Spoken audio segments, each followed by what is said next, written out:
रहा है। मुंबई दृष्टि के सभी दर्शकों को होली की बहुत सारी शुभकामनाएं। नमस्कार, मैं दीपाली मिश्रा, आप देख रहे हैं मुंबई की दृष्टि। मीरा भाईंदर के इतिहास में शायद पहली बार है कि हजारों करोड़ का बजट इस बार मीरा भाईंदर की झोली में आ गिरा है। आपको बता दें कि मीरा भाईंदर पानी के लिए जो त्रस्त था उसके लिए केवल 450 की पाइपलाइन की व्यवस्था करवाया जा रहा है मीरा भाईंदर वासियों के लिए।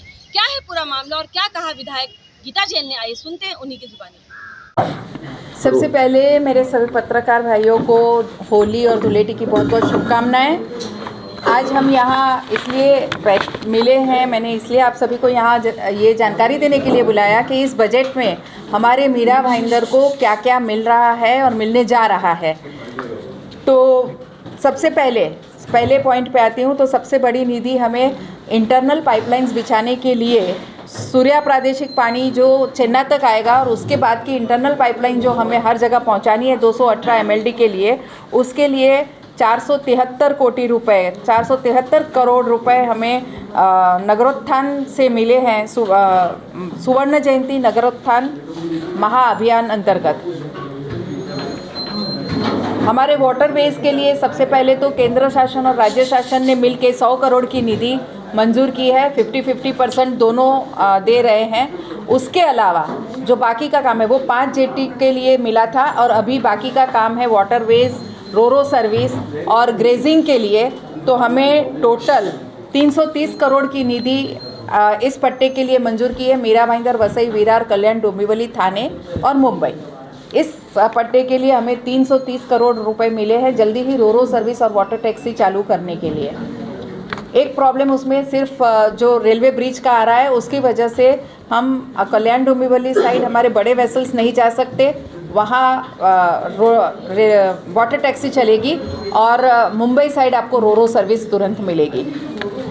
हमारे यहाँ एक नया किला जो हमने अभी हम सबने जानकारी पाई है वो जंजीरे धारावी किला है और उसके लिए 10 करोड़ टोटल, 5 करोड़ राजन विचारे जी को और 5 करोड़ मुझे पर्यावरण मंत्री और पर्यटन मंत्री हमारे आदित्य जी ने मंजूर किए हैं। वो 10 करोड़ की निधि मंजूर होके यहाँ हमें मिल गई है और 3 करोड़ हमने कॉरपोरेशन ने मंजूर की है। और उद्धव जी ने ये आश्वस्त दी है कि उस किले को वापस खड़ा करने के लिए, सुशोभीकरण के लिए आपको जितनी निधि चाहिए वो मिलेगी। और हमारी कुछ संकल्पना, चिमाजी अप्पा स्मारक जो वहाँ बना है उससे नीचे तक जो ढलान है जहाँ किला है वहाँ तक, तो हमें वो उस किले को एक बहुत अच्छा पर्यटन स्थल बनाना है। जिस दिन मैं और विचारे जी वहाँ देखने गए थे तब हमने कुछ संकल्पनाएं वहाँ की थी कि वहाँ एक टेलीस्कोप हो जिससे हमें वसई विरार, एक मीन्स 2-3 वहाँ रखें जिससे हमें डायरेक्ट वसई किला वहाँ से दिखे। तो उस समय हम लोगों को, बच्चों को समझा सकेंगे कि चिमाजी अप्पा ने ये किला इसलिए बनाया था कि वसई किले पे वो नज़र रख सकें। वहाँ कुछ लेज़र शो, कुछ 3D जिससे उनको इन्फॉर्मेशन मिले। एक 3D रूम बना के कि किस तरह से किला जीता गया। 6 मार्च को विजय दिवस हमने वहाँ मनाया तो किस तरह से किला जीता गया, वो इतिहास उनको अच्छी तरह से थोड़ा इंटरेस्टिंग वे में कैसे हम बता सकते हैं। ये सभी कल्पनाएं हैं, उसको वास्तविक में डिज़ाइन में लाने के लिए हम क्या कर सकते हैं वो बहुत जल्दी आपके सामने डिज़ाइन के साथ रखेंगे। लेकिन ये सब चीज़ें वहाँ होगी और एक बहुत अच्छा वो एक पर्यटन स्थल बन सकता है। उस दिन हम जब वाटरवेज की देखने के लिए गए थे तब वहाँ से जब हमने इस किले को और चिमाजी अप्पा के स्मारक को देखा तो बहुत सुंदर लग रहा था। और वाटरवेज से हम ये 7 किले जोड़ सकते हैं। ये भी एक कल्पना, एक नया पर्यटन वाटरवेज के साथ शुरू हो सकता है क्या, उस पर भी काम चल रहा है। वो 7 किले हम घोड़बंदर, वसई, अपना धारावी, आगे मुंबई का, ये सब किले हम वाटरवेज से किस तरह से एक ही दिन में बच्चों को दिखा सकते हैं, उसके लिए भी हमारा काम शुरू है। सीमेंट के रास्ते सीसी रोड के लिए 5 करोड़ का निधि नगर विकास से हमें मिला है। 1 करोड़ का निधि हमें अंबेडकर सामाजिक विकास योजना में मिला है दलित बस्ती के लिए।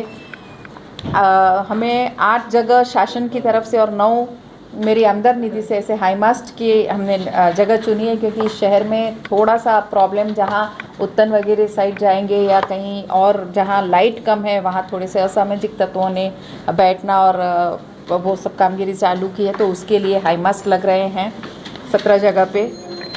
मुर्दा गांव में जो बिल्डिंग एक नीचे गिरने में है, वहाँ ज्येष्ठ नागरिकों के लिए 1 करोड़ का निधि वहाँ मंजूर किया है। वहाँ 2 चीज़ बनेगी, ज्येष्ठ नागरिक केंद्र और वाचनालय।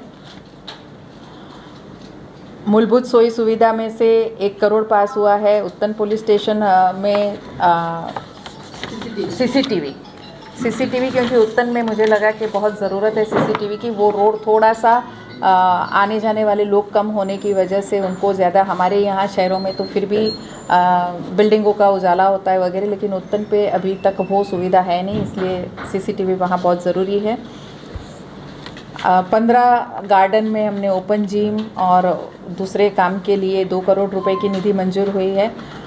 हमारे यहाँ स्केटिंग रिंग की मांग तो कब से उठ रही थी, बहुत सालों से बोल रहे थे यहाँ बनाएंगे वहाँ बनाएंगे, लेकिन फाइनली टिम्बा हॉस्पिटल के सामने आरक्षण नंबर 94 पे एक स्केटिंग रिंग बनवा रहे हैं। इंटरनेशनल दर्जे की स्केटिंग रिंग होगी। वो सिर्फ आप लोग देखते होंगे जो ऊपर नीचे वगैरह जाने की स्केटिंग रिंग बन रही है, वो हमारे मीरा भाईंदर में बहुत जल्दी टिम्बा के सामने बन जाएगी।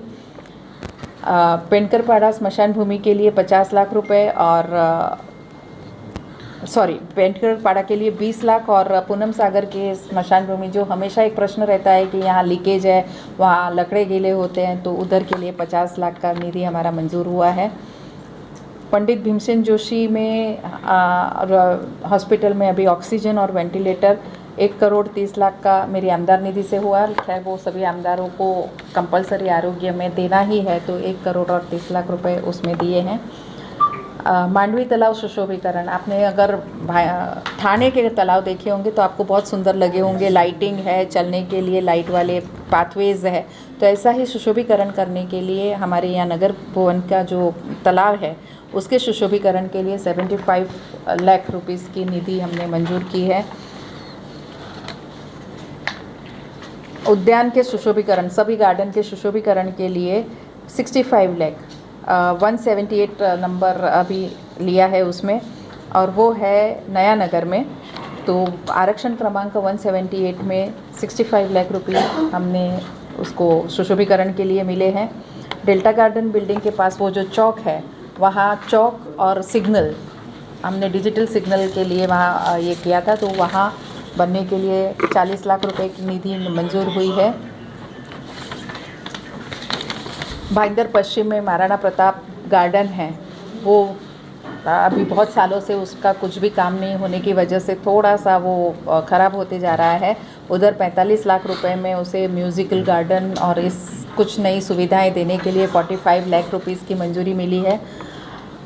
आप देखते होंगे कि रेलवे समांतर जो अभी बिल्डिंगें बन गई हैं, उन लोगों को अगर स्टेशन तक जाना हो तो उनको पूरा घूम के जाना पड़ता है, तो वो नाले पे एक अगर स्लैब डाल देते हैं तो उनको चल के स्टेशन तक जाने की सुविधाएं हो जाती है। तो उसके लिए 40 लाख की निधि मेरी आमदार निधि में से दी है, तो वो बहुत जल्दी काम शुरू हो जाएगा। उत्तन सुभाष चंद्र बोस से उत्तन तक का रोड, वो उत्तन का जो टप्पा 2 रोड है वो पूरा हो गया, लेकिन टप्पा 1 हमारा बंद हो गया है, तो वो वापस चालू करने के लिए पाठ पुरावा चालू है। लेकिन उसके पहले वहाँ जो रहने वालों की मंजूरी, जैसे उत्तन का रोड बना है उसमें किसी को कोई प्रॉब्लम नहीं, सबको रहने के लिए घर दिए गए हैं, जिसका जो भी जा रहा था TDR से दिया है, रहने वालों को घर दिए हैं, तो किसी का कोई विरोध उत्तन रोड के लिए नहीं आया। तो उसी तर्ज पे ये रोड भी बनाने, टप्पा 1 रोड भी बनाने के लिए हमारा पाठ पुरावा और उधर के लोगों से मिलके किस तरह से सबकी सहमति से वो रोड बनेगा उसके लिए भी हमने प्रस्तावना रखी है।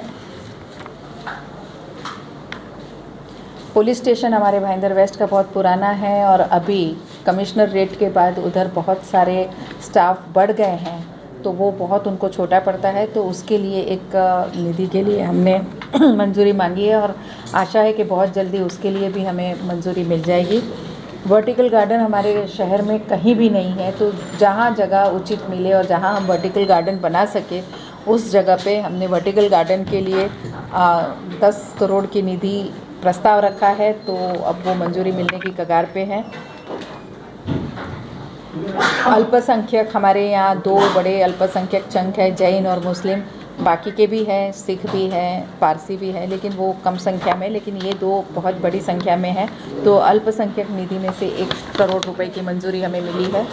तो कितनी सोचने वाली बात है कि बहुत जल्दी जहां मीरा भाईंदर में मेट्रो आएगा, वहीं पानी के रास्ते से भी मीरा भाईंदर वासियां सफ़र कर सकेंगे और बहुत सारे ट्रैफिक से उन्हें निजात मिल सकेगा। इसी तरीके की खबरों के लिए बने रहें, जुड़े रहें और देखते रहें मेरे यानी दीपाली मिश्रा के साथ मुंबई की दृष्टि।